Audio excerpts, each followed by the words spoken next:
नहीं, भगवान को बीजेपी नहीं ला रही है। बीजेपी भगवान की वजह से थोड़ा बहुत कामयाब है। आपने अखबार पढ़ा होगा कि पीडीए भगवान है, तो हमारे लिए तो पीडीए भगवान है। तो क्या ब्रजेश पाठक अपने नाम पर यादव लिखने लगेंगे क्या? और हम उस संस्कृति से जुड़े लोग हैं जो प्रतिदिन पूजा करते हैं। जब सब रास्ते बंद हो जाते हैं तो हम सब लोग भगवान को याद करते हैं। तो वो इस तरह रंग बदलने की बात कह रही है। वो इसलिए कह रही होंगी, शायद उन पर दबाव कहीं से है, दबाव की वजह से ऐसी बात कह रही होंगी। क्या कहेंगे मायावती को, क्या संदेश देना चाहेंगे? देखिए,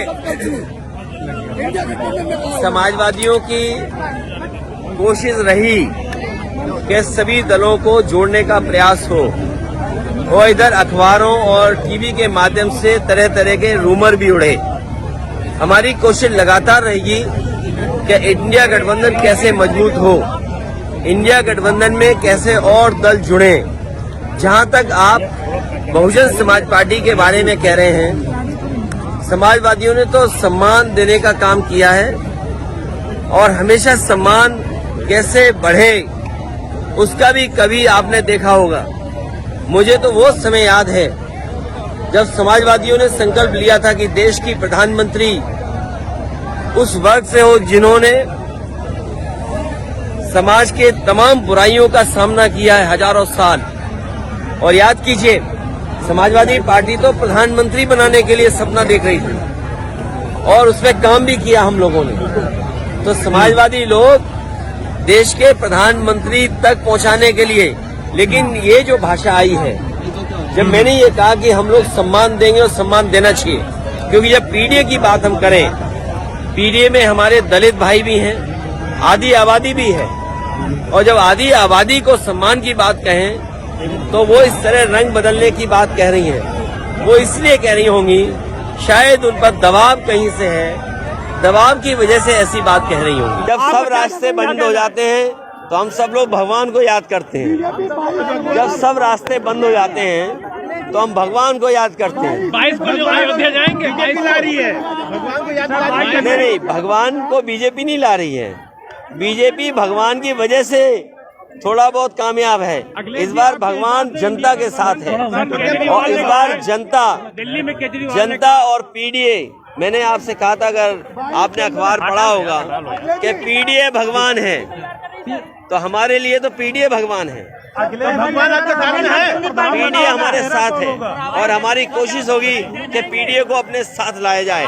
ये पीडीए के लोग ही भारतीय जनता पार्टी को उत्तर प्रदेश से हटाएंगे।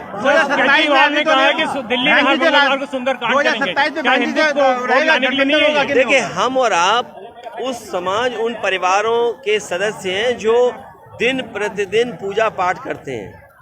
ये पूजा पाठ आज ही करना है, कल ही करेंगे हमारे यहाँ, और हम उस संस्कृति से जुड़े लोग हैं जो प्रतिदिन पूजा करते हैं। चाहे हमारे अरविंद सिंह गोप जी हैं, 9 दिन व्रत रखते हैं। इतना कठिन व्रत तो हम भी नहीं रख सकते। ये जब घर से निकलते होंगे पूजा करके निकलते होंगे। ये बात आप स्वीकार करते हो कि नहीं करते हो? उत्तर प्रदेश में कितने गठबंधन, शंकराचार्य नहीं आ रहे, चारों शंकराचार्य नहीं आ रहे। देखिए, अब उस पर ज्यादा बहस नहीं करनी चाहिए। राहुल गांधी ने कहा कि 22 को हमें किसी के क्षेत्र में घुसना नहीं चाहिए। सर, जैसे हम पॉलिटिशियन हैं, हम पत्रकार न बन जाएं। अखिलेश जी, इंडिया हम अभी से सवाल पूछने लगे। तो ये जो बीजेपी के लोग हैं, कम से कम उन शंकराचार्यों से कुछ परामर्श करना चाहिए। सर, 22 उनसे अगर परामर्श करोगे तो कुछ न कुछ लाभ मिलेगा। पत्र लिख चुका हूं, और वो पत्र ही सब कुछ एक्सप्लेन करता है। कांग्रेस आप साथ में, बीजेपी के लोग भगवान श्री राम को भी ओन करना चाहते हैं, लेकिन इस जनता के कण कण में, इस जनता को सब पता है कि बीजेपी ये क्यों कर रही है। ब्रजेश पाठक ने यादव मंच पे बोला है कल लखनऊ में, जो सिर्फ भगवान कृष्ण का नहीं, वो यदुवंशी नहीं। तो क्या ब्रजेश पाठक अपने नाम पर यादव लिखने लगेंगे क्या? क्या जात बदली जा सकती है? जब जात नहीं बदली जा सकती है तो वो भी अपने नाम पर यादव नहीं लगा सकते।